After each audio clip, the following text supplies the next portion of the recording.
Como você está, abra sua Bíblia, Gênesis capítulo 15, a partir do verso 1, nós vamos estudar a palavra do Senhor. Gênesis 15, a partir do verso 1. A palavra do Senhor nos diz assim, Gênesis 15, a partir do verso 1. Depois disso, Abraão teve uma visão e nela o Senhor lhe disse: Abraão, não tenha medo. Eu o protegerei de todo perigo e lhe darei uma grande recompensa. Abraão respondeu: ó Senhor meu Deus, de que vale a tua recompensa se eu continuo sem filhos? Eliezer de Damasco é quem vai herdar tudo que tenho. Tu não me deste filhos, e por isso um dos meus empregados, nascido na minha casa, será o meu herdeiro. E então o Senhor falou de novo e disse: o seu próprio filho será o seu herdeiro e não o seu empregado Eliezer. Aí o Senhor levou Abraão para fora e disse: olhe para o céu e conte as estrelas se puder. Pois bem, será esse o número dos seus descendentes. Abraão creu em Deus, o Senhor, e por isso o Senhor o aceitou. E o Senhor disse também: eu sou Deus, o Senhor, eu o tirei da Babilônia, da cidade de Ur, a fim de lhe dar esta terra para ser sua propriedade. Ó Senhor meu Deus, disse Abraão, como posso ter certeza de que esta terra será minha? E o Senhor respondeu: traga para mim uma vaca, uma cabra, uma ovelha, todas de 3 anos, e também uma rolinha e um pombo. Abraão levou esses animais para o Senhor, cortou-os pelo meio, colocou as metades, uma em frente à outra, em 2 fileiras, porém as aves ele não cortou. E então os urubus começaram a descer sobre os animais mortos, mas Abraão os enxotava. E quando começou a anoitecer, Abraão caiu num sono profundo e de repente ficou com medo, e o pavor tomou conta dele. E então o Senhor disse: fique sabendo com certeza que os seus descendentes viverão num país estrangeiro, e ali serão escravos e serão maltratados durante 400 anos. Mas eu castigarei a nação que os escravizar, e os seus descendentes, Abraão, sairão livres, levando muitas riquezas. Você terá uma velhice abençoada, morrerá em paz, será sepultado, e irá se reunir com seus antepassados no mundo dos mortos. E depois de 4 gerações, os seus descendentes voltarão para cá, pois eu não expulsarei os amorreus até que eles se tornem tão maus que mereçam ser castigados.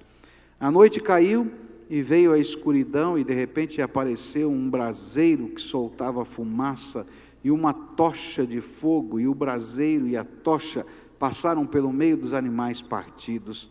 Dessa maneira, nessa mesma ocasião, o Senhor Deus fez uma aliança com Abraão, e ele disse: prometo dar aos seus descendentes esta terra, desde a fronteira com o Egito até o rio Eufrates, e incluindo as terras dos queneus, dos quenezeus, dos cadmoneus, dos heteus, dos perizeus, dos refaíns, dos amorreus, dos cananeus, dos girgazeus e dos jebuseus. Senhor, outra vez estamos na Tua casa nesse dia, outra vez vamos estudar parte desse texto, e outra vez só viemos aqui por Tua causa. O Senhor é a razão de estarmos aqui, e como nós necessitamos da Tua palavra, como nós precisamos do Teu toque, como nós precisamos do Teu abraço, como nós precisamos da Tua revelação. Então, nesse tempo de meditação na Tua palavra, fala conosco, toca-nos. É aquilo que oramos em nome de Jesus. Amém e amém. Pode sentar-se, querido. O que aprendemos nesse texto como mensagem central é que todo ser humano, não importa quem ele seja, quão grande seja a sua fé, em algum momento ele vai enfrentar conflitos na sua alma. Todos nós enfrentamos as noites escuras da nossa própria alma, não tem jeito. Abraão teve esse dia inteiro, não foi só uma noite, começou numa noite, mas vai virar à noite, ele vai passar esse dia inteiro na presença do Senhor, lutando com os seus conflitos. E nós começamos a olhar para esse texto nessa perspectiva, quais eram os conflitos que estavam no coração de Abraão e como Deus foi tratando os conflitos da alma desse homem. O conflito que vemos hoje pela manhã foi o conflito do medo. E a palavra que Deus deu para esse medo, não foi mais do que uma palavra, foi uma manifestação da presença dele, se encontra no versículo 1 desse texto. Mas essa noite eu queria continuar esse sermão, olhando para outros conflitos.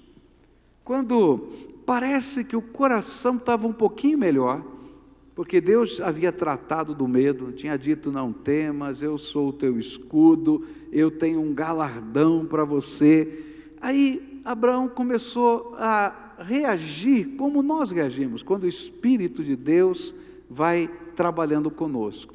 Eu não sei se você já viveu isso, né? A gente está vivendo um conflito, o coração da gente está pesado, Deus começa a tratar-nos, a gente sente a presença do Espírito de Deus, e parece que naquela hora a gente luta com Deus, e é exatamente isso que vai acontecer com Abraão. Olha só, nos versículos 2 até o verso 6, Deus falou: não temas, sou teu escudo, e olha, você não imagina o que eu estou preparando para você, a recompensa que eu tenho. Lembra que Abraão tinha entregue todos os bens, todos os tesouros, leva para casa todo mundo, lá daquela batalha, eu não quero ficar com nada de ninguém, o direito do despojo ele abriu mão. Lembra que o rei de Sodoma disse: me entregue as pessoas, fica com as coisas. Ele disse: não quero nada, eu quero só fazer justiça. E aí então Deus diz: olha, você não imagina o que eu estou preparando para você. Ele vai dizer assim: Senhor, de que adianta o Senhor me abençoar? Que adianta se o Senhor me der mais um boi, se o Senhor me der mais um carneirinho, se eu tiver prata, se eu tiver ouro, se tiver tudo bem? O sonho do meu coração o Senhor ainda não deu, eu só quero ter um filho. Eu só quero ter um filho. E eu estou caminhando por essa terra, montando barracas, de lugar em lugar, porque um dia o Senhor me falou: sai da tua terra, sai da tua parentela, porque você vai ser pai de uma grande nação. Eu já tinha 75 anos de idade, quando o Senhor falou isso para mim, e já se passaram anos e não veio nenhum filho. É verdade, o Senhor tem me abençoado, mas tudo que eu tenho vai ficar para um escravo, que eu comprei lá em Damasco, nasceu lá nas tendas quando eu estava viajando, e ele vai ser o meu herdeiro, e o sonho do meu coração o Senhor não me deu. E aí, o conflito da alma de Abraão era o desânimo. O desânimo. Senhor, quando o Senhor vai responder? Quando vai vir o teu milagre? Estou cansado, Deus. Estou desanimado. Eu posso imaginar que nessa hora ele lembrou daquilo que a gente estudou a semana passada. Lembra de Melquisedeque trazendo o pão e o vinho? E lembra que ele disse: seja abençoado, e não falou mais nada. E eu disse para você que eu imaginava que naquela hora a cabeça desse homem estava dizendo: a bênção que eu quero é ter um filho. E ele estava lá com aquilo na cabeça, e ele disse: Senhor, quando? Eu não estou querendo mais nada, eu só quero aquela tua promessa. Por isso, quando Deus fez a promessa que tinha um grande galardão, um grande prêmio para ele, ele ficou mais desanimado ainda, porque ele não queria prosperidade. O que ele queria era o filho que ele tanto almejava. De que adianta? Eu ganhar mais alguma coisa, eu não tenho herdeiro. Mas de que adianta? Não tem jeito. O que eu quero é meu filho, o Senhor não me deu. É interessante a maneira como Deus vai tratar o coração desanimado de Abraão. A primeira coisa que Deus vai fazer nesse texto que a gente leu, vai aparecer aqui no versículo 3, onde Deus vai reafirmar a sua promessa. Ele diz assim: quem vai ser o seu herdeiro não vai ser Eliezer. O seu herdeiro vai ser o seu filho. E Deus então reafirma categoricamente a sua promessa. E ele diz assim: Abraão, você sabe que lhe prometi um filho. Por isso você sabe também que não será o seu escravo, o seu herdeiro.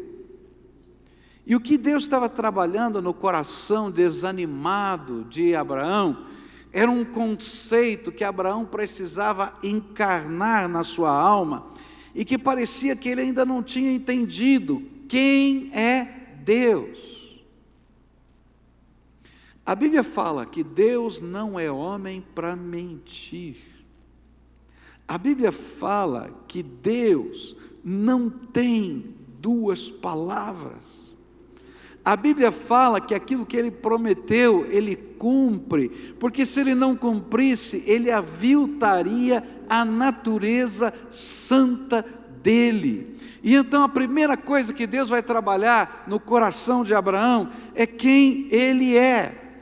E Ele diz assim: Abraão, não é nada disso que você está pensando, você não está entendendo com quem você está falando. Eu lhe prometi e eu vou cumprir, porque eu sou o Deus que não muda, o Deus Todo-Poderoso que não muda. E é interessante que, para a dúvida, só existe um antídoto. Para a dúvida, só existe um antídoto: a nossa fé. E esse vai ser um dos textos mais comentados no Novo Testamento, quando diz assim: e Abraão creu, e isto lhe foi imputado como justiça. E quase que um terço do livro, um quarto pelo menos do livro de Romanos, gasta explicando o que significa que a fé transforma-se em graça e justiça na nossa vida. O que Deus estava trabalhando no coração de Abraão é o que Deus tem que trabalhar no nosso coração. É muito interessante que quando a armadura de Deus é colocada na nossa vida, e essa é uma figura bíblica do livro de Efésios, existe um cinturão. E o cinturão dessa armadura é o cinturão da fé. E é interessante que o estilo da roupa romana, de armadura romana, tinha essa couraça que vinha aqui, tinha uma sainha, lembra da sainha? Tinha cinta, não é? E o que segurava a saia, a cinta e a couraça? O cinturão da armadura. E a Bíblia está dizendo: olha, se o inimigo conseguir tirar o cinturão, a armadura toda cai. E é por isso que muitas vezes o desânimo vem como uma arma do inimigo, para que a gente deixe de crer na natureza de Deus, na bondade de Deus, na seriedade de Deus, na promessa de Deus, nos milagres de Deus, naquilo que Ele já ministrou na nossa vida, e o nosso coração entra em turbilhão.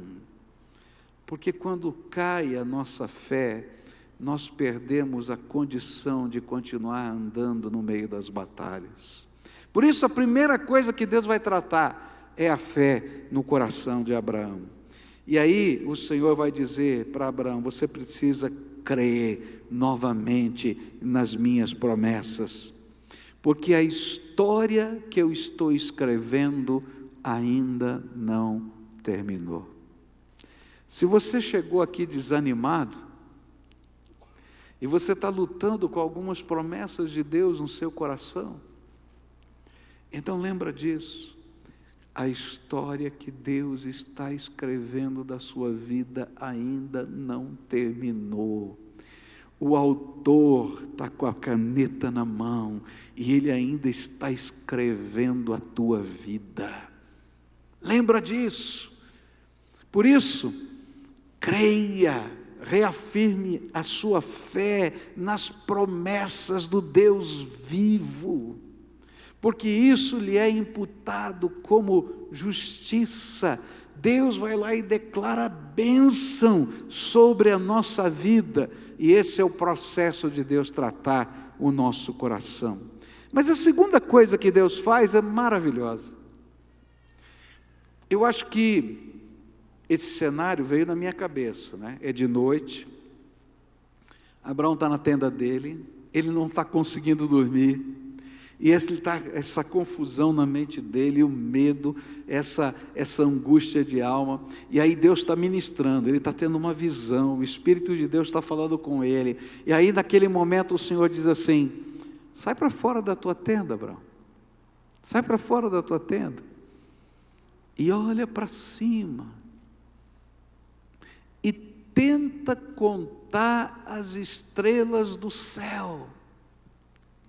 E aí eu acredito que isso aconteceu. Abraão levantou-se, saiu da tenda de noite, né? Naquele tempo, né, não tinha luz elétrica, então nesses lugares onde não tem luz elétrica, você olha para o céu de noite e você vê um céu diferente do que você vê na cidade. É verdade ou não é? Você já tentou ver no campo o céu? Você vê o céu pontilhado de estrelas. E diz assim: conta aí se você consegue, conta.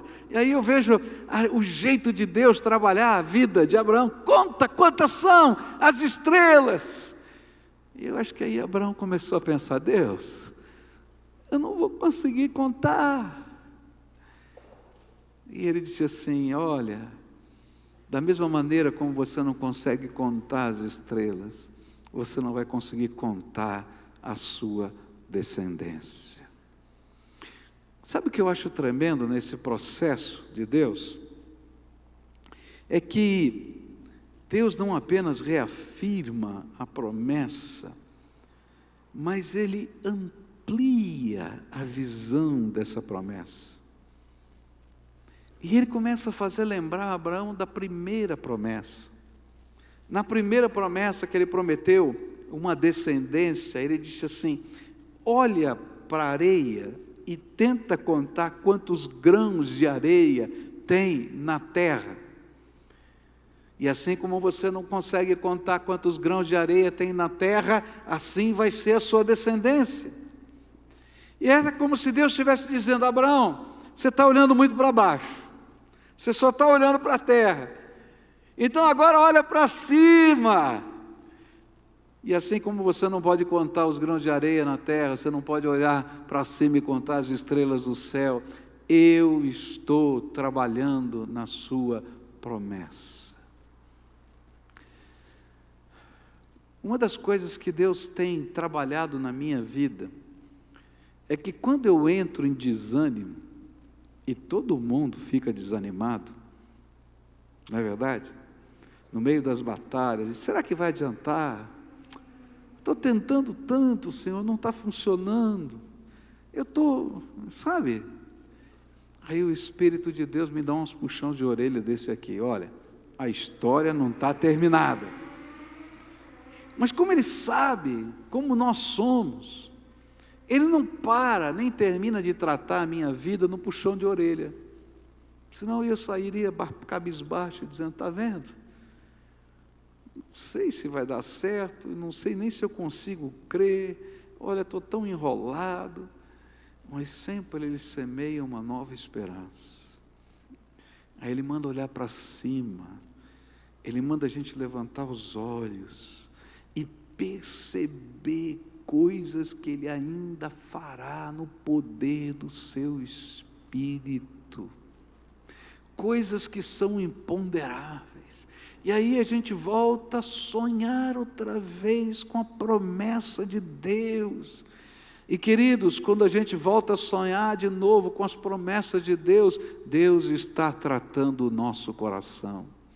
Por isso, um dos convites que Deus tem para você é: olha para cima, olha para aquilo que Deus vai fazer, porque você não vai conseguir nem contar, porque Ele é o Senhor, e Ele está fazendo coisas além da tua capacidade.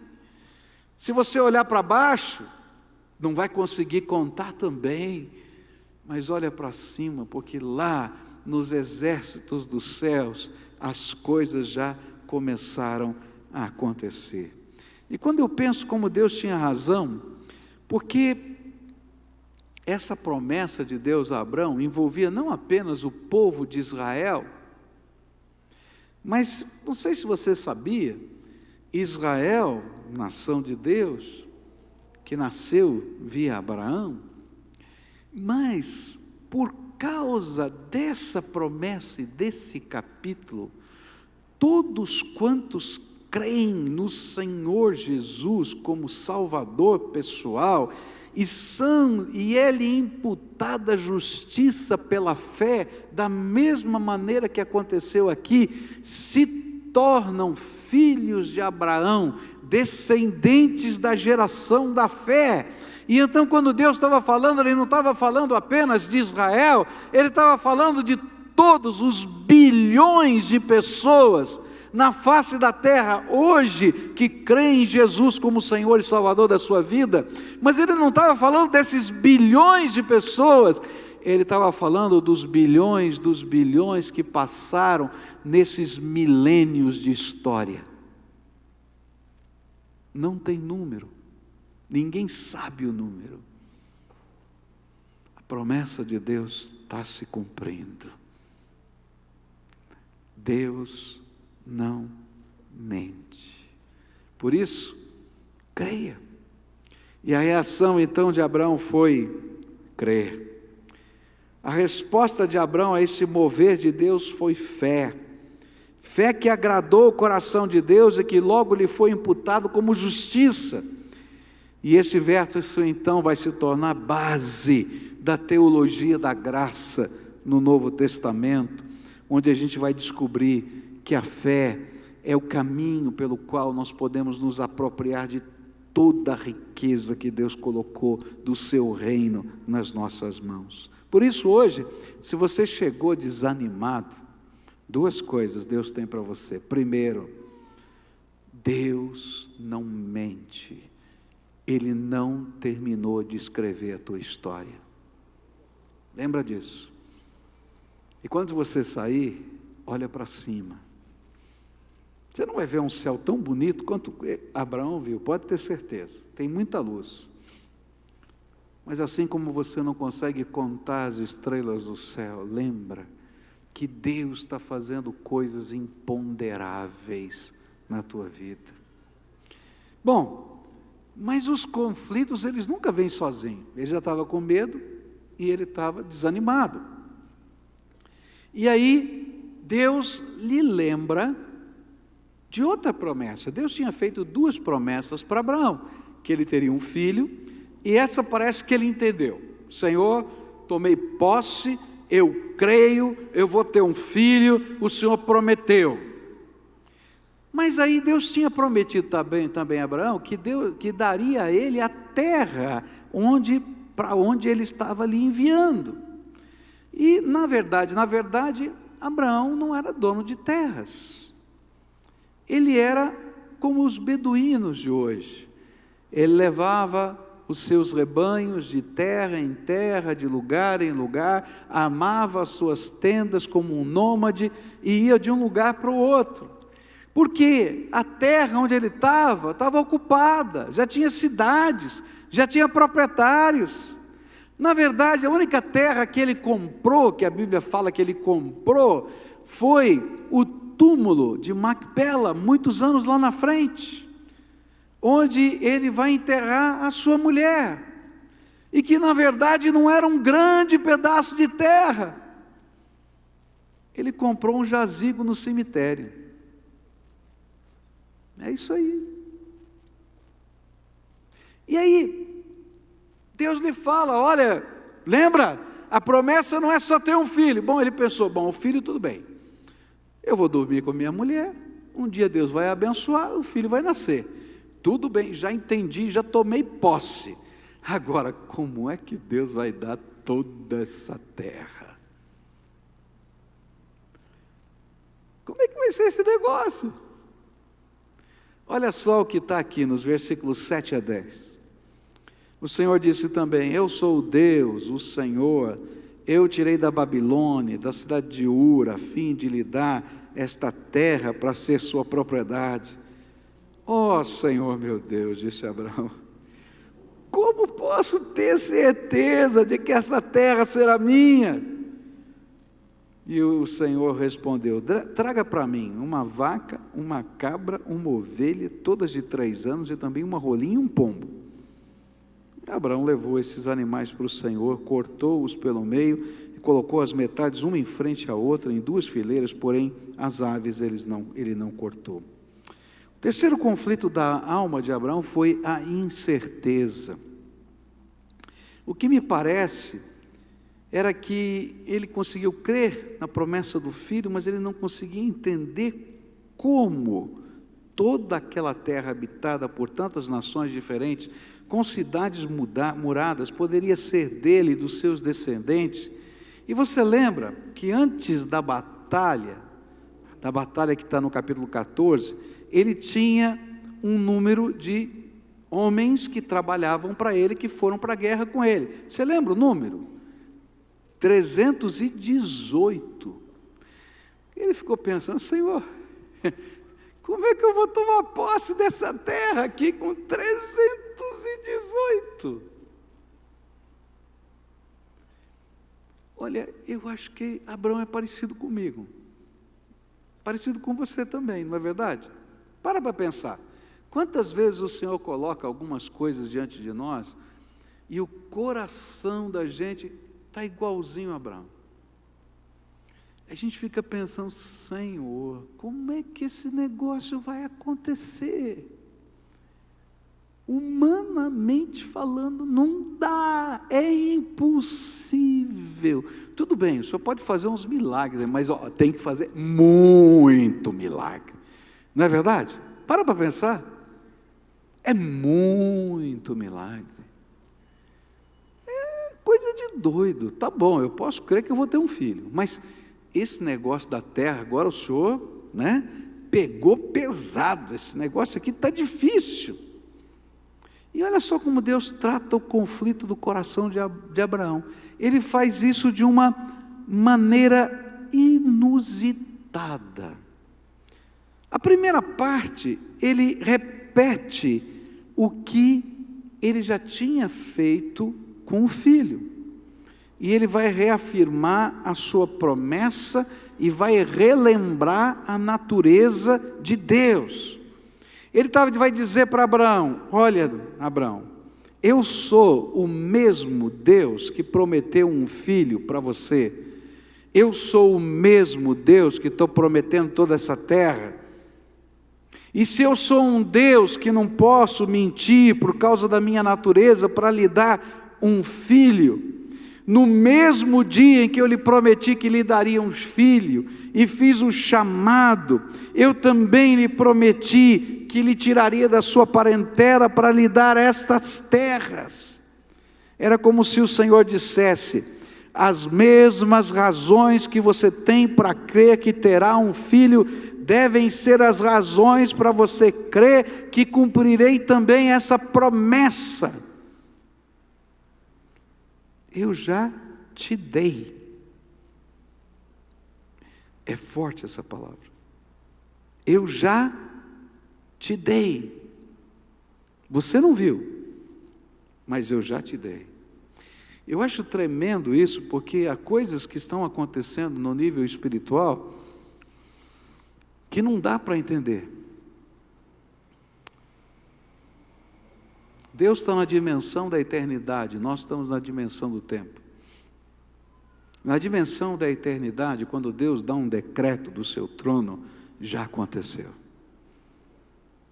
E a gente vai ter que enxergar isso no tempo.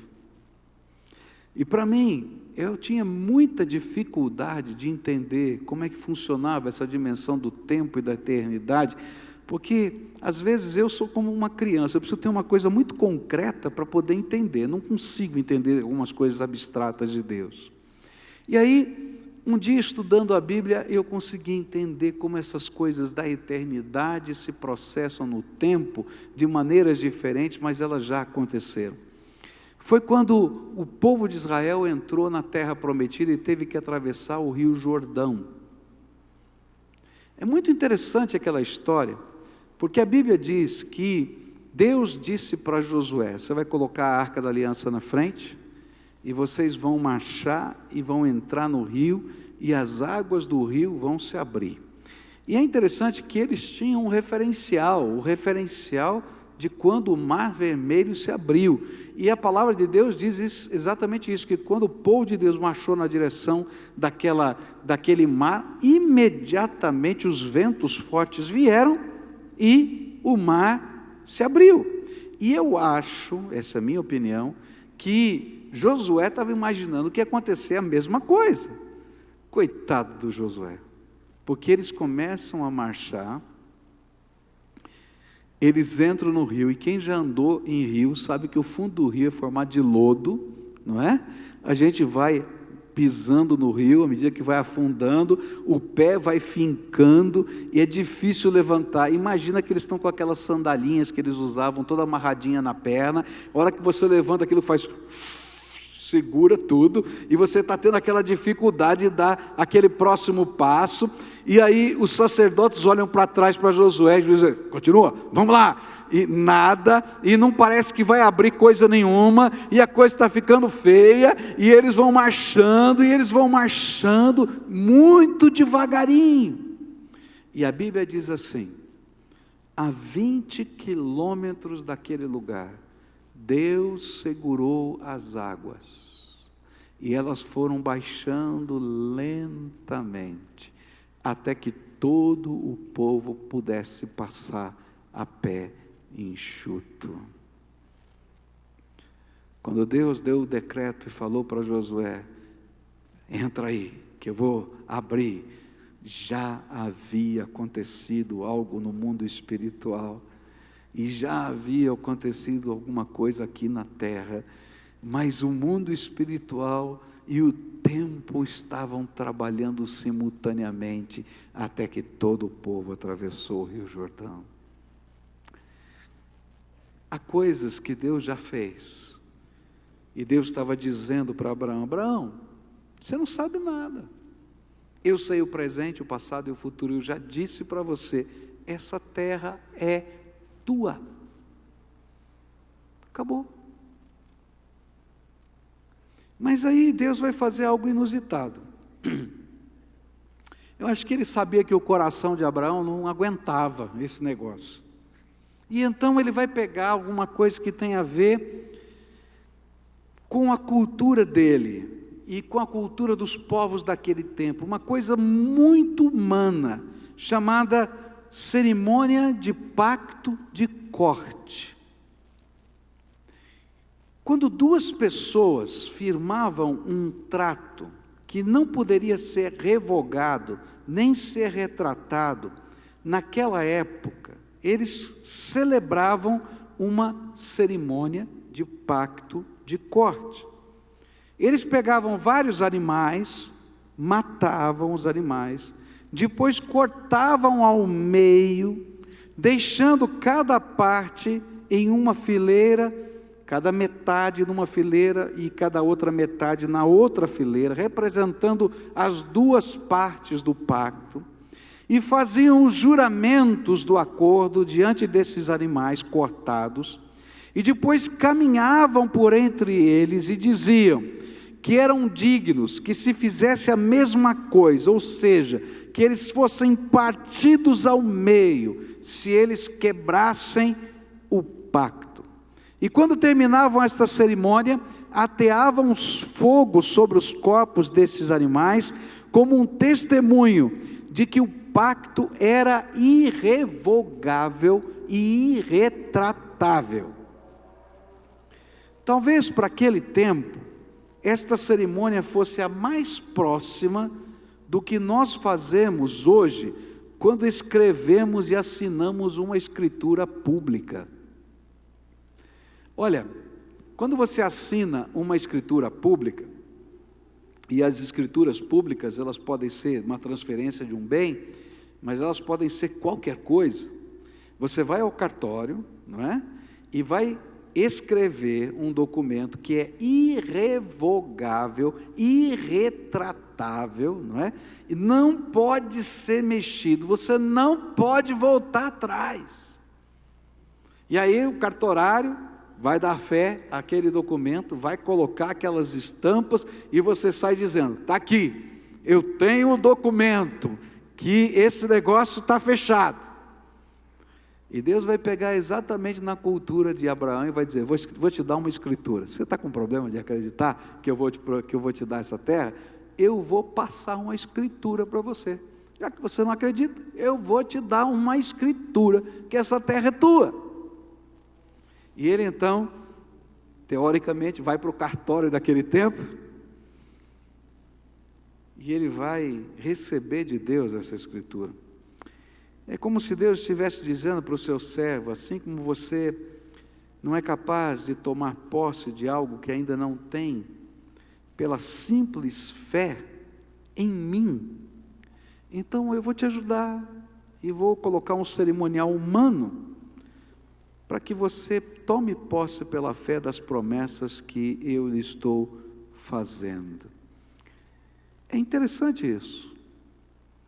Alguns anos atrás, você que já leu esse livro que nós distribuímos aí o ano passado, Fé e Finanças, tem uma história muito bonita naquele livro, onde o Loren Cunningham, que é o autor, ele está pregando sobre dízimo, e tem uma pessoa que vai procurá-lo e tem uma grande dificuldade, diz assim: mas se faltar, se tiver dificuldade, como é que vai ser? Aí ele pega um cartãozinho dele e escreve assim: olha, se um dia faltar qualquer coisa para você, está aqui meu telefone, está aqui meu endereço, está aqui a minha assinatura, você pode cobrar de mim que eu te devolvo.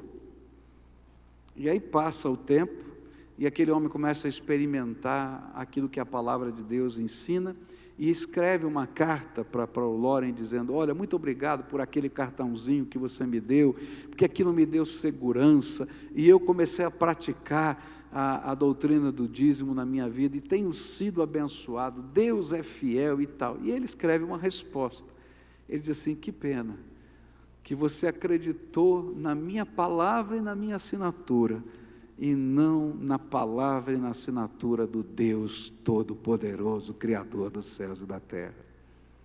É como se Deus estivesse dizendo para Abraão: Abraão, você não consegue crer, você precisa ter uma escritura, eu vou te dar uma escritura. Você acha que vale? Então tá bom. Mas o importante é que você entenda que eu sou o Deus que não minto, que não falho. Eu sou o Deus que tem promessas para você. E no tempo certo, Deus vai derramar a sua graça. A incerteza é combatida quando nós tomamos posse pela fé das promessas de Deus. Querido, há promessas que você vai ter que tomar posse pela fé. Deus vai te dar sinais, Ele vai revelar a presença dEle na tua vida, Ele vai tocar o teu coração, mas vai chegar um momento que você vai ter que tomar posse pela fé. Eu estava relendo um livro que li há muitos anos atrás, chamado Parceiros de Oração. Recomendo esse livro, muito bom, onde o autor conta um fato. Ele era pastor de uma igreja nos Estados Unidos, e aquela igreja tinha um sonho de comprar uma certa propriedade. E quando um dia ele estava fazendo a sua devocional com o pastor, lendo a Escritura Sagrada, o autor desse livro, Parceiros de Oração, viu a promessa de Deus feita a Josué, de onde a planta do seu pé tocasse aquela terra, seria sua. E aí então ele se sentiu movido pela graça de Deus, ele tirou os seus sapatos, se levantou e começou a sair. E aí então a sua esposa disse: mas onde você vai, mulher, ô marido, o que você está fazendo? Onde você vai? Está frio, a essa hora da noite, você está descalço, aonde você vai? E ele respondeu: eu vou tomar posse da promessa de Deus. E saiu. Pulou um muro do terreno do vizinho, no meio da noite, escondido, e disse assim: uma hora dessa vai vir a polícia e vai me levar aqui. E saiu andando com o pé na grama geada, estava gelada, cheia de gelo, e orando e clamando: Deus, cumpre a tua promessa. E no tempo certo, ele disse, aquela terra veio ser daquela igreja. Não é porque ele andou com o pé lá, mas porque dentro do coração daquele homem ele tomou posse de promessas imponderáveis de Deus. O que a palavra de Deus está nos dizendo é que a palavra dele, a promessa dele, vale mais do que qualquer escritura humana. E se você precisa de uma escritura, ele mesmo já o fez, dando a você pactos irrevogáveis da sua graça. Por isso, se você está vivendo o tempo da incerteza, toma posse. Quarta coisa que eu aprendo nesse texto é a luta. É interessante como Deus vai trabalhar o coração de Abraão mais uma vez. E agora ele vai trabalhar mostrando uma realidade da nossa vida, que talvez Abraão não tivesse discernindo, e ele precisava de uma figura metafórica para entender. Deus fala para ele no meio da noite, para ele pegar os animais e cortar os animais, para esse pacto. E eu creio que ele gastou parte da noite, e quem sabe parte da manhã, separando esses animais, que não é fácil, não é coisa de pouco tempo, matando os animais, tirando as suas vísceras, partindo ao meio. Naquele tempo não tinha serra elétrica, partir ao meio era um negócio complicado. Você partia um boi, uma vaca, ao meio, e assim os outros animais, colocando na posição do cerimonial. Mas durante aquele dia inteiro, não aconteceu nada. Ele tinha tido a visão, ele não estava maluco, ele tinha tido uma experiência com Deus, ele sabia disso. Ele preparou toda a cerimônia, ele estava doido para receber a escritura de que aquela terra seria dele, ele estava motivado, não é? Mas não aconteceu nada, os animais estavam ali, e ele estava aguardando qual era o próximo passo. E nesse meio tempo, sabe o que começou a acontecer? A Bíblia fala que as aves de rapina, não é? Na minha versão, na linguagem de hoje, está bem claro, os urubus começaram a aparecer. Você bota um monte de animal no meio do deserto ali, partido ao meio, sangue, né, tal. Os urubus começaram a dar um passeio por ali, né, começaram a ver e começaram a descer. Bom, mas ele tinha um pacto com Deus, aquilo era a escritura dele. E aí o que ele faz? Ele passa o dia inteiro enxotando o urubu. Ô diazinho ruim, vamos falar a verdade, né? O dia inteiro enxotando os urubu. Eu fico imaginando isso. Descia um aqui, ele, vai embora daqui, aí descia outro lá, vai embora para cá, aí descia outro lá, ele ficava correndo de um lado para o outro, porque descia um aqui, subia, descia outro, e não parava, era o dia inteiro. Ele correu, lutou com os urubus o dia inteiro. A Bíblia fala que foi tão intenso esse negócio, que quando veio o pôr do sol, ele estava tão exausto, mas tão exausto, que quando escureceu o dia, ele já tinha passado a noite inteira na presença do Senhor, No começo da madrugada ou da noite ainda, ele começou a matar os animais, a preparar, enxutou o urubu o dia inteiro. Chegou de noite, ele estava tão cansado, que ele pegou num sono. E diz a Bíblia que aquela noite foi uma noite diferente, foi uma noite de densas trevas. Está aí na sua versão, não é? Uma noite escura, de densas trevas. E a Bíblia fala ainda que ele acorda sobressaltado no meio dessa noite de densas trevas. E ele olha para tudo aquilo e ele está com medo de novo. E aí eu fiquei pensando, medo do quê? Ele vivia naquela região. Eu acho, essa é a minha opinião, a Bíblia não fala, tá? Que ele estava com medo dos urubus terem comido tudo.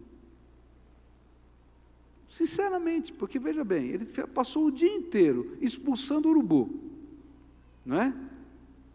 Aí ele pega no sono de tão cansado, caiu à noite. O urubu come de noite também, não é só de dia não, viu? Não é? E aí ele acorda, aquela escuridão, ele não consegue enxergar direito o que está acontecendo.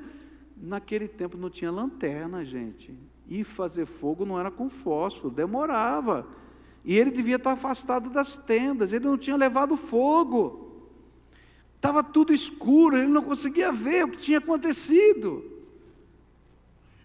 E ele disse, agora perdi tudo, os urubus levaram.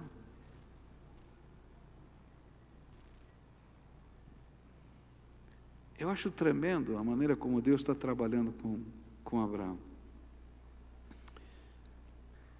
A luta não se trava somente no coração da gente.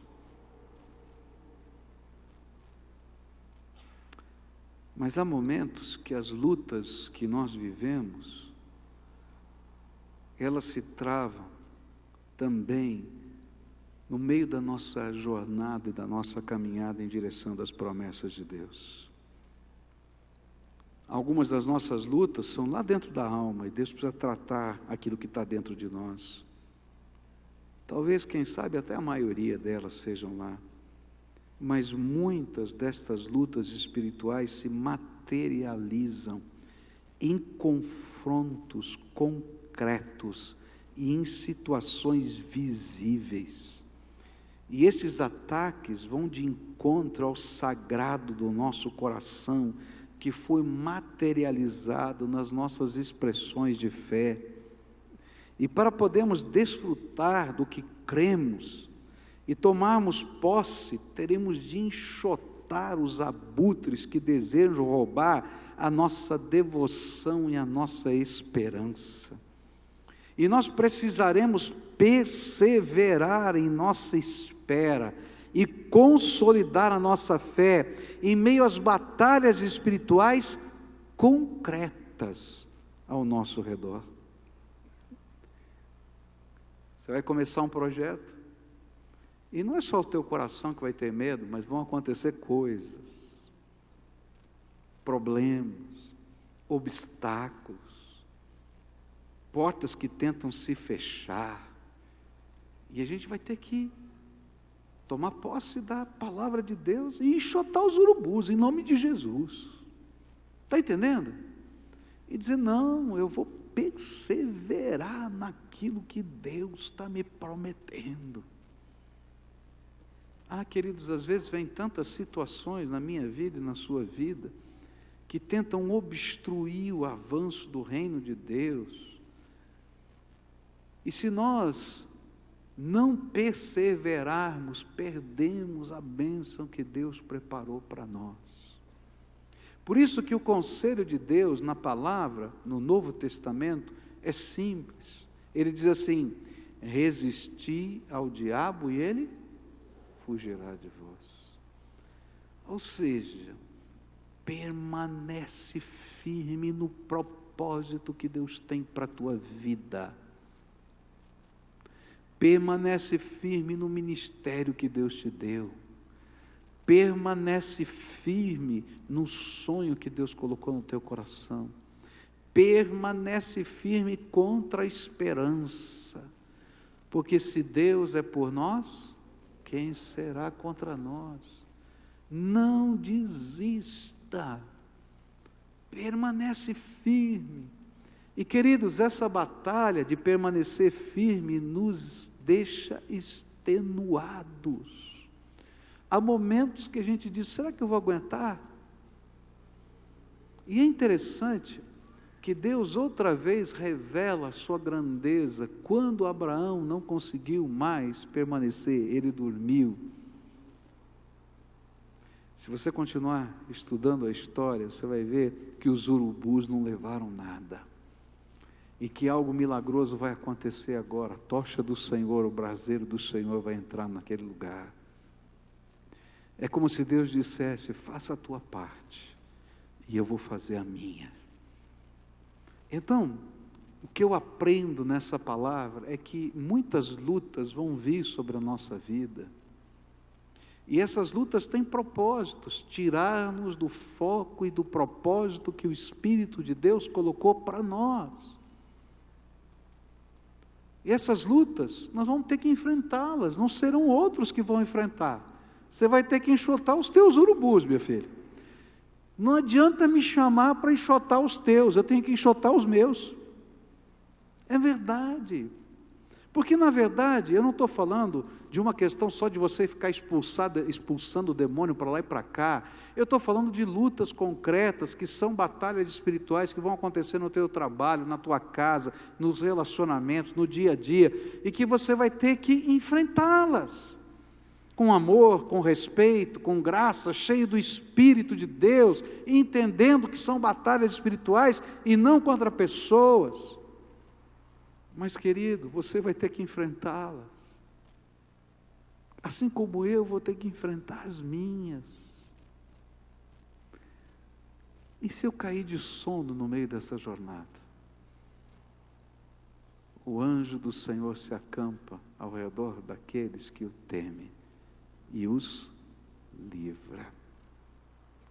Quando Abraão acordou sobressaltado no meio das trevas da noite, sem uma lanterna, sem uma tocha, e preocupado com os urubus, ele vai ver o braseiro de Deus no meio dele. É isso que vai acontecer na minha vida e na tua vida. No mundo tereis aflições, mas tende bom ânimo, porque eu venci o mundo.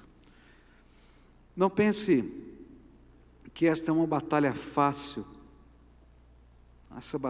Essas batalhas na nossa vida envolvem trevas densas e apavorantes, diz a Bíblia. E esta batalha levou o servo de Deus à exaustão completa ao cair da noite. Por isso nós vamos precisar, meus queridos, de toda a armadura de Deus para enfrentar o dia mau. E a grande lição desse texto com as lutas é: não desista, resista, o Senhor está chegando com as suas promessas. E a última coisa que esse texto me ensina, eu quero concluir com ela, é que depois de todo esse dia, toda essa noite, o Senhor aparece outra vez. E algumas coisas revelam a sua presença. Primeiro, um braseiro, que não foi Abraão que acendeu, e uma tocha, que não tinha mão para segurá-la. Esse fogo passeava no meio daquelas partes dos corpos. Lembra da cerimônia do pacto de corte? As partes andavam por entre aqueles animais e faziam as suas promessas. Abraão passou o dia inteiro enxutando o urubu e andando no meio dos animais. Mas a hora que ele está lá, cheio de medo, no meio da escuridão, ele vê o braseiro e a tocha, e antes de atear fogo sobre aqueles animais, a tocha vai passando por entre eles. Deus está assinando o contrato, Deus está assinando a escritura. Consegue visualizar isso? É tremendo. Talvez para mim não tenha o mesmo significado que tenha tido para Abraão. Naquela hora ele viu aquilo, ele entendeu, fazia parte da sua cultura. Deus está passando aqui, Deus está passando aqui, Deus está passando aqui, Deus está passando aqui. E aí, é interessante que Deus que passa no meio, antes de atear fogo nos animais, fala uma profecia para Abraão.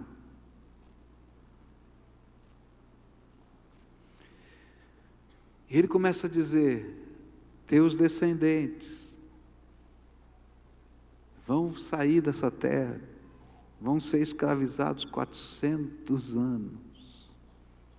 No final desses 400 anos, eu vou tirá-los de lá, e aquela terra que os oprimiu, eu vou castigar.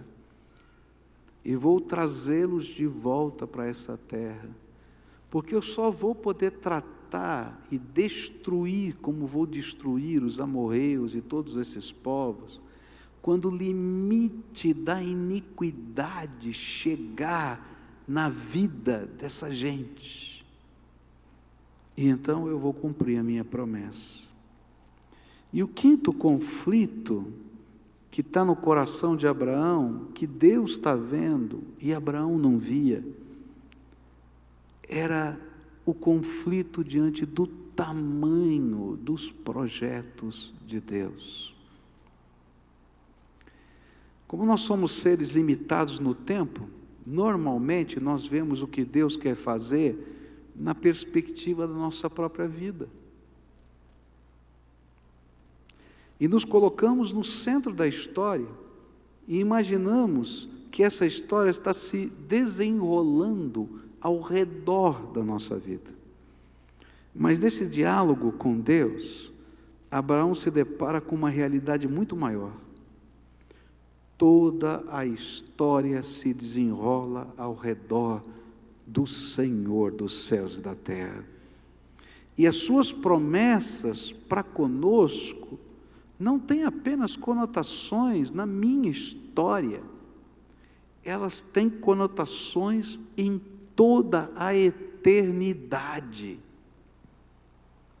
E o Senhor lhe revela coisas que ainda aconteceriam mais ou menos 5 ou 6 séculos depois desse dia. 400 anos de prisão, mais a idade dos filhos, Isaque e Jacó, e mais a idade de Abraão. Abraão vai falecer com 175 anos. E ele vai ter o seu filho com 99 anos, ele não tinha filhos ainda. Então ele tem entre 75 e 99. Então vamos colocar uma média aí, 85, tá? Então 90 anos da vida de Abraão, mais a vida de Isaque, mais a vida de Jacó, mais 400 anos no Egito. Deus está revelando coisas de 5 ou 6 séculos para frente.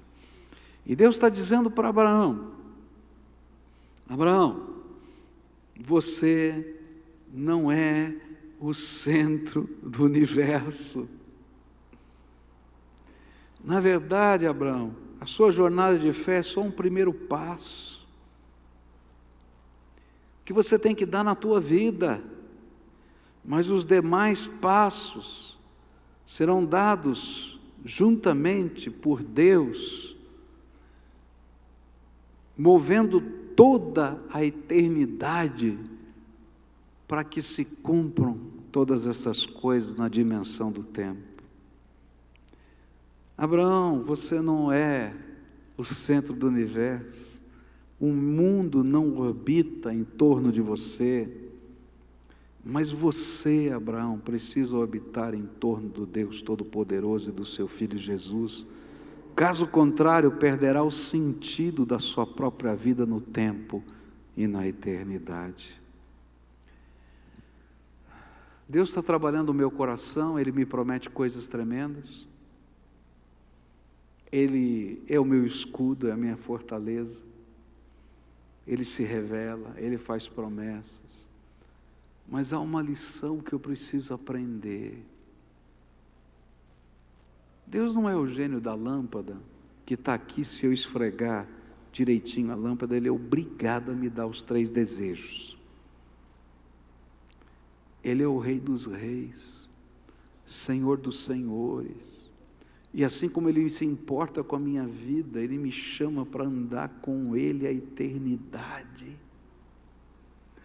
E que as coisas que às vezes estão me afetando no tempo, são tão pequenas, diante da grandeza de tudo quanto Deus tem planejado para fazer através da minha vida na eternidade. E que se eu quero aprender a andar pela fé, eu vou ter que colocar o Senhor no centro, e não eu no centro. A gente tem muita gente pregando um evangelho onde o homem está no centro. Mas o evangelho da Bíblia, a verdade da Bíblia, ela diz sempre o contrário. Deus está no centro, Jesus é o Senhor. Buscai primeiro o reino de Deus e a sua justiça, e todas as outras coisas serão acrescentadas. É o Senhor no centro, é o Senhor no centro. E quando Deus começa a descortinar para Abraão a grandeza da sua promessa, que ia levar 6 séculos, Ele estava dizendo: Abraão, você não é o centro da história. Eu passei uma escritura e não vou revogá-la. Mas eu sou o centro da história. Sabe o que eu acho incrível? É que essa promessa de Deus se cumpriu depois dos 400 anos. E aí o povo, muitos anos lá na frente, foi desterrado, levado embora da sua terra, com os babilônios. 70 anos depois, quando ninguém mais acreditava que aquela terra seria deles de volta, eles voltam e tomam posse daquela terra outra vez, só por causa da promessa de Deus a Abraão. No ano 70 depois de Cristo, até o ano de 1948, faz a conta, a terra onde estão os judeus hoje, nunca foi deles. E ninguém acreditava que voltaria a ser. Em 1932, Campbell, um comentarista, ele vai escrever sobre essa promessa e ele diz: eu creio que agora só na dimensão espiritual ela poderá ser cumprida.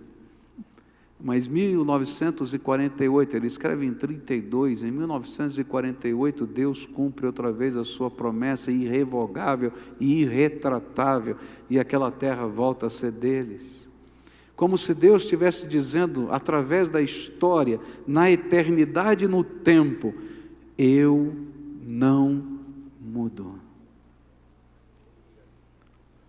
E o mundo não gira em torno de Abraão, de Isaac, de Jacó, de Israel, de Pascoal, de João, de Antônio. Ele vira em torno do Senhor dos senhores e do Rei dos reis. E que andar pela fé é entender que se eu não me render a Ele, deixar Ele ser o Senhor da minha vida, eu estou na contramão do tempo e da eternidade. E sabe o que é pior? É que eu não vou descobrir o sentido da minha própria existência. E aí, depois de Deus revelar todas aquelas coisas, e eu creio que Deus estava falando enquanto Ele passeava, essa é a minha cabeça. Enquanto a tocha passeava, Abraão estava ouvindo a voz de Deus. E quando ele termina toda a profecia, o Senhor ateia fogo sobre aqueles animais, como se tivesse dito, como Ele disse na cruz: está consumado. Nessa noite, o Deus que lhe ama, o Deus que tem um plano para a tua vida, o Deus que tem um propósito, o Deus que tem promessas, o Deus que trabalha o seu medo, a sua dúvida, a sua incerteza, o Deus que trabalha a sua insegurança, o Deus que está no meio das lutas, até quando você não enxerga, e você passou o dia extenuado, expulsando e enxotando o urubu, é o Deus que está aqui hoje para dizer: eu quero ser o teu Deus. Não apenas para construir uma cena da tua vida, uma batalha da tua vida, um evento da tua vida, mas para você andar comigo, porque eu sou o centro da história. Eu sou o Senhor de todas as coisas. E eu estou te convidando para você se render a mim e deixar eu conduzir a tua vida do meu jeito. Porque o meu jeito não está olhando só para o tempo, mas está olhando para os desdobramentos desse tempo da tua vida em toda a eternidade. E eu queria orar com algumas pessoas aqui nessa noite, como a gente sempre faz no final aqui no culto. Talvez haja pessoas aqui a quem o Espírito Santo está falando, que estão lutando com Deus. Não estão lutando contra urubus, não. Lutando com Deus. Porque não conseguem entender a dimensão da eternidade e só querem resolver o problema do tempo. O problema do tempo se resolve quando a gente entende que o Deus da eternidade é o Senhor da nossa vida. E aí Ele vai mostrar para a gente dimensões da sua grandeza que a gente não consegue entender. E você quer saber de uma coisa? A Bíblia vai dizer que Abraão não possuiu terra nenhuma na sua vida.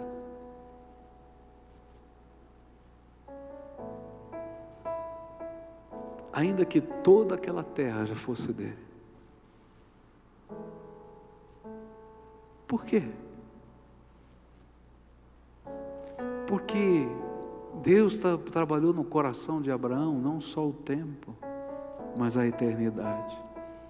E por isso Deus revelou que Ele não podia mentir e contou para Abraão 6 séculos da história.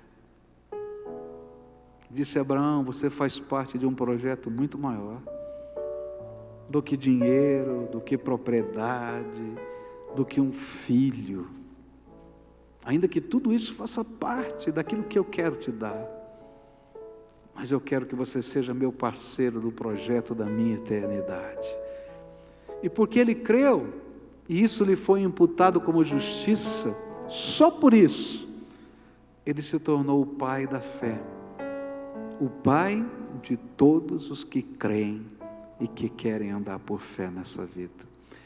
Se hoje o Espírito Santo de Deus está falando com você, e você crê nessa palavra, que você não pode ser o centro, que Deus tem que ser o centro, que Jesus tem que ser o centro, que Ele tem que ser o Senhor da tua vida, da tua família, dos teus filhos, dos teus bens, dos teus projetos, porque Ele tem um plano muito maior do que você pode imaginar, e que você quer segurar na mão dEle para viver com Ele, não só essa vida, mas para ser herdeiro dEle, de todo o reino que Ele preparou para você. Então eu queria hoje dedicar a tua vida ao Senhor, e fazer um ato de consagração, deixar de lado você como centro do universo, o teu umbigo como o ponto focal central da tua circunferência, para você dizer: Senhor, agora eu quero estar focado no projeto que o Senhor tem para a minha vida. Essa é a razão da minha vida. Se o Espírito de Deus hoje, mais uma vez, toca o teu coração, porque essas coisas Deus tem falado com você muitas vezes, não é hoje não só, de maneiras diferentes, em lugares diferentes, em situações diferentes, o Espírito de Deus tem falado com você. Então hoje eu queria convidar você a fazer uma entrega. Hoje é o dia de você preparar o pacto, o seu pacto com Deus. Você vai se colocar na mão de Deus. E eu vou te convidar a descer do seu lugar, onde você estiver, lá em cima, aqui embaixo, vir aqui à frente, num ato de entrega. E eu sempre digo: por que eu faço isso? Porque você não é mais o centro do universo. Porque se você fosse o centro do universo, você diria, eu vou fazer do meu jeito. Mas quando a gente descobre que não é mais o centro do universo, a gente não tem espaço para dizer, vou fazer do meu jeito. A gente diz, seja feita a tua vontade, assim na terra como no céu, começando aqui pela minha vida. Então, se hoje o Espírito de Deus está falando, vai descendo do teu lugar aqui, vem para cá, eu quero orar por você. Quero colocar a tua vida na mão de Deus, quero colocar os teus sonhos na mão de Deus. Mas lembra, o pacto é esse, não sou mais o centro. O centro é o Senhor. Eu não sei quais são os propósitos, quais são os alvos, quais são os projetos, quais são os... Eu não sei. Mas uma coisa eu sei. Eu vou segurar na mão daquele que é o meu escudo e fortaleza. Eu vou segurar na mão daquele que não pode mentir, que tem promessas para a minha vida. Eu vou segurar na mão daquele que me ensina que eu estou no meio de lutas, e essas lutas fazem parte, e se eu cansar, talvez eu até já esteja cansado, Ele vai continuar comigo. Eu vou segurar na mão daquele que passeia com a tocha da sua presença, no meio das oferendas que eu fiz, e me revela a sua graça. Eu vou me colocar na mão do Todo-Poderoso. Tu és o centro, Tu és o alvo. Eu vou ter que aprender a viver assim. Eu não tenho a mínima ideia como é que funciona isso, mas vou ter que aprender. O Senhor vai ter que me ajudar. Tu és o centro, Jesus. Tu és o centro, Tu és o centro. Tu és o centro, Senhor. Tu és o centro. Essa é a palavra de Deus hoje. Se o Espírito de Deus está falando, vem para cá em nome de Jesus. Se tiver uma família que está aí, que está precisando que Jesus seja o centro, um cutuca o outro, diz, vamos lá, nós precisamos disso. E vamos buscar a graça de Deus, vamos buscar a graça de Deus. É isso, pode vir, se o Senhor está falando com você, venha. Eu queria convidar algumas pessoas agora que me ajudem. Cada um que está aqui está com a sua história. Então eu queria que alguém chegasse perto, desse um abraço agora aqui. Venham aqui os pastores, os irmãos estão aqui à frente, desçam aqui para nos ajudar. Você que está aí sentindo o toque de Deus, se você conhece alguém que está aqui na frente, vem você, dá esse abraço. Estou junto nessa jornada aqui, estou junto. Esse é o nosso caminho, porque a gente está dizendo, eu entendi, já aconteceu comigo, e eu estou nessa batalha também, de Jesus ser o centro da minha vida e da minha história. Isso, venha para cá, isso, chega junto, aqui desse lado direito, preciso de várias pessoas aqui desse lado direito, venha para cá, várias senhoras, jovens, senhores, temos aqui na frente também, chega junto aqui, abraça aqui, mais gente que possa ajudar, vem aqui, por favor. Aqui tem um casal, aqui tem um jovem, aqui tem um outro senhor, aqui tem outro, aqui tem duas jovens aqui tem vários, ou estão sozinhos aqui. Venham aqui, vários irmãos aqui, em nome de Jesus. Se você é crente no Senhor, pode orar com alguém, vem aqui, chega junto aqui. Só isso. É de carne e osso, pecador. Quem vai chegar aqui é pecador de carne e osso. Mas você é irmão, só isso. Só irmão, aqui na frente, ó, tem várias pessoas. Tem jovens aqui, ó, várias aqui. Abraça aqui, duas aqui. Venham aqui. Aqui também, ó, nessa frente aqui, ó, tem vários aqui que não tem ninguém aqui, tá? Tem um senhor ali, tem aqui outra jovem ali, ó. Dá um abraço aqui, isso. Aqui tem um senhor, aqui um jovem, outro jovem, uma jovem aqui. Quem mais? Aqui nesse canto aqui, tem várias pessoas aqui nessa pontinha. Gente, em nome de Jesus, você é serva do Senhor agora, ouve a voz do Espírito, vem me ajudar, por favor, chega junto aqui, pode orar com alguém? Vem aqui, ó, olha aqui, tem várias pessoas aqui, vem aqui, ajuda a gente a orar, só isso, dá um abraço, é tão importante esse momento, da gente sentir que está alguém, não é, pertinho da gente, materializando de alguma maneira esse toque de Deus, esse carinho de Deus na nossa vida.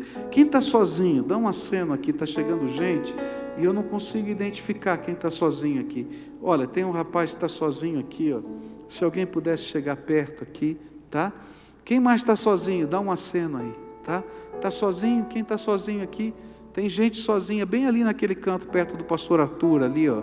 Se alguém puder chegar pertinho dele ali, pastor Arthur, orienta ali, alguém para orar. Tem vários jovens aqui, tem uma moça ali, nesse canto aqui, ó. Tem uma jovem que possa orar? Vem aqui, ó, bem aqui, ó. Aqui de camisa, eu acho que é amarela ali, né? Ali tem outro de camisa amarela ali, mas aqui na frente, bem na frente, essa jovem que está ali, tá? Tem mais alguém que está sozinho que eu não vi? Tem gente sozinha aqui, tem um senhor bem aqui num casal, bem aqui, ó. Queria que alguém viesse junto com esse casal aqui. Só dá um abraço, só isso. Dá um abraço, em nome de Jesus. Agora nós vamos orar, tá? Primeira coisa, agora todos os companheiros de oração, para um pouquinho, para a gente orar junto aqui. Tem um casal que está sozinho aqui, ó. Quem é que pode vir aqui? Vem aqui, isso, ora com eles aqui. Queridos, olha, a primeira oração é sua. A gente vai colocar Jesus no centro. A gente vai entregar os medos, o desânimo, a incerteza. A gente vai colocar as batalhas na mão de Deus. Mas a gente vai colocar eu, na mão do Senhor. Eu quero entender o propósito que o Senhor tem para a minha vida. Então diga isso com as tuas palavras: Senhor Jesus, eu sei que sou pecador, eu sei que tenho defeitos, mas hoje eu te convido para estar no centro da minha vida e assumir todo o controle da minha existência, com os meus conflitos, com tudo que está aqui na minha alma. Que o Senhor me ensine a viver hoje o propósito para toda a eternidade do Senhor na minha vida. Me ajuda, Jesus. Agora eu quero orar por você. Senhor Jesus, escuta a nossa oração agora. Esse povo que veio aqui não veio por outra razão, a não ser pelo mover do Teu Espírito Santo. E agora eu quero te pedir, visita com a Tua graça. Abre as janelas dos céus agora, Senhor, começa a derramar do Teu Espírito. E que eles sentam que o altar do Senhor está sendo edificado dentro do coração. E que o Senhor vai habitar aí dentro. E o centro da vida, do propósito, dos sonhos, dos projetos do Senhor para eles, será o centro da vida deles. Eles não sabem como fazer isso, mas eu quero te pedir, visita-os, ensina-os, fortalece-os, e que a cada dia eles aprendam a dar passos de fé, na direção das Tuas promessas. Senhor, revela alguma coisa da Tua bondade para eles, eu não sei nem o que te pedir, mas revela, Senhor, revela, e que eles sintam que foram tocados pelo Senhor nessa noite, selados com o Santo Espírito da promessa, restaurados pelo Teu poder, rejuvenescidos na Tua graça, e que eles saiam daqui de mãos dadas com o Senhor. É isso que eu te peço, em nome de Jesus, amém e amém. Fica de pé agora, fica de pé, você também, fica de pé agora, tá? Olha, nós vamos cantar agora, e você vai ficar de pé aqui. O companheiro de oração que está perto de você, lembra, é pecador, cheio de defeito, não tem, é homem e mulher que nem você, tá? Mas é seu irmão, só isso. Hoje você está aqui orando, eu espero que daqui a algumas semanas você esteja orando com alguém, venha dar um abraço em alguém, tá? Porque essa é a dinâmica da vida. Um dia eu estou como Abraão, hoje você está como Abraão. E assim a gente está vivendo a vida, e a gente ministra um na vida do outro. Se tiver alguma área específica da tua vida que você queira que alguém interceda, então pede para esse companheiro de oração assim: ora por isso na minha vida. E aí vocês vão orar especificamente enquanto a gente canta, tá bom? A igreja oferece algumas coisas para ajudar você nesse processo, nessa caminhada. Você vai receber um papelzinho. Se você quiser preencher, para nós vai ser uma alegria. Você não é obrigado a preencher. Esse papelzinho vai para o nosso trabalho aqui, desse grupo Elo, que está ali de integração. Eles vão ligar para você durante a semana, se você colocar o seu telefone, e vão perguntar: olha, como é que a gente pode se aproximar de você? Você gostaria de fazer parte de um grupo de oração? Você gostaria de conhecer mais da Bíblia? Você vai dizer: não, eu não quero nada. Tudo bem, ele vai dizer: muito bom, que Deus te abençoe. Não, mas eu gostaria de fazer parte de um grupo de oração. Eu gostaria de estudar a Bíblia.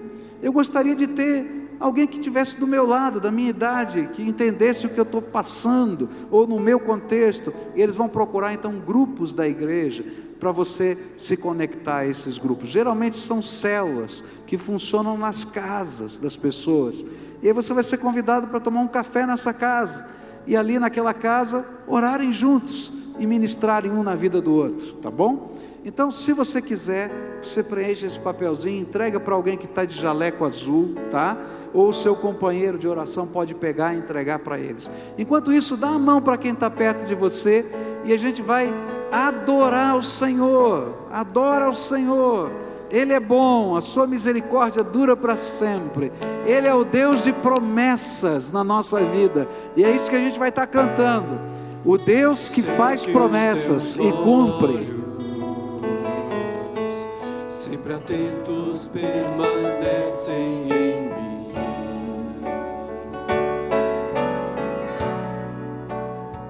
Os teus ouvidos estão sensíveis para ouvir meu clamor. Posso até chorar, mas a alegria vem de manhã. És Deus de perto e não de longe, nunca mudaste, tu és fiel.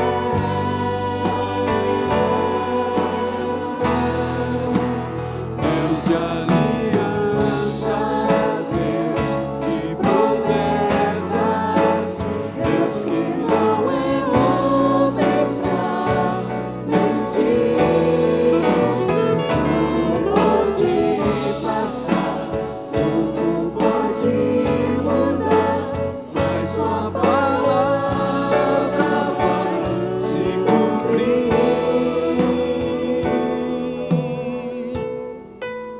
Sei que os teus olhos, sempre atentos, permanecem em mim, e os teus ouvidos estão sensíveis para ouvir meu clamor.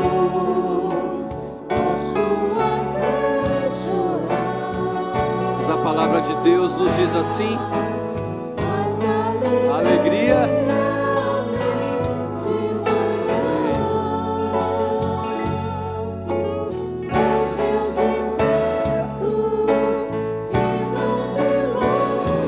nunca mudaste, Senhor.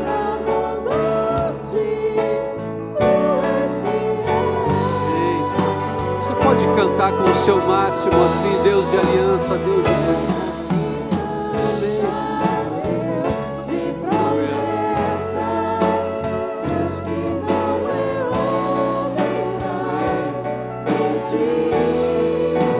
Tudo pode passar, tudo pode mudar, mas tua palavra. Posso enfrentar o que for, posso enfrentar o que for. Eu sei quem luta por mim. Seus planos não podem ser frustrados. E quem que está me esperando?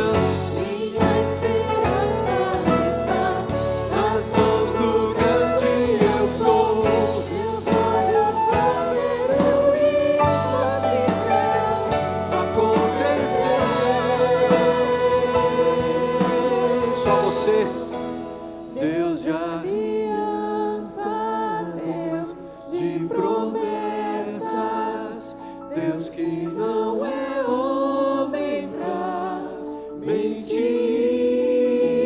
Tudo pode passar, tudo pode mudar, mas sua palavra vai se cumprir. Deus de aliança, Deus de promessas, Deus que não é homem pra mentir. Tudo pode passar, tudo pode mudar, mas sua palavra vai se cumprir.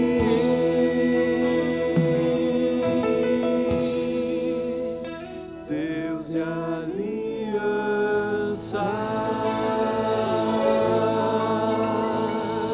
Aleluia. Louvado seja o Senhor Jesus. Amém. Louvado seja o Senhor. Pai querido, nesse tempo aqui na Tua presença, agradecemos a Ti. Agradecemos a Ti pela presença preciosa do Senhor no nosso meio. Nós cremos que a presença do Senhor sempre faz a diferença. O Seu Espírito Santo tendo essa liberdade de falar ao nosso coração, nos motiva, nos reanima para tudo que temos iniciando nessa semana. E a oração que fazemos juntos, Pai, ao sairmos daqui, é que tanto a nossa segunda, a nossa terça, quarta, quinta, sexta, o sábado e o domingo, Pai, toda essa semana seja cheia da bênção do Senhor na vida do Teu povo. Que a graça e a misericórdia do Senhor, que a consolação do Espírito Santo do Senhor esteja sobre cada um dos Seus filhos, hoje e para todos sempre. Amém, Senhor. Amém, amém. Queridos, vai na graça e na paz do Senhor. Não sai daqui sem dar um abraço em alguém, se desejar essa graça do Senhor na vida de alguém. Deus abençoe sua vida.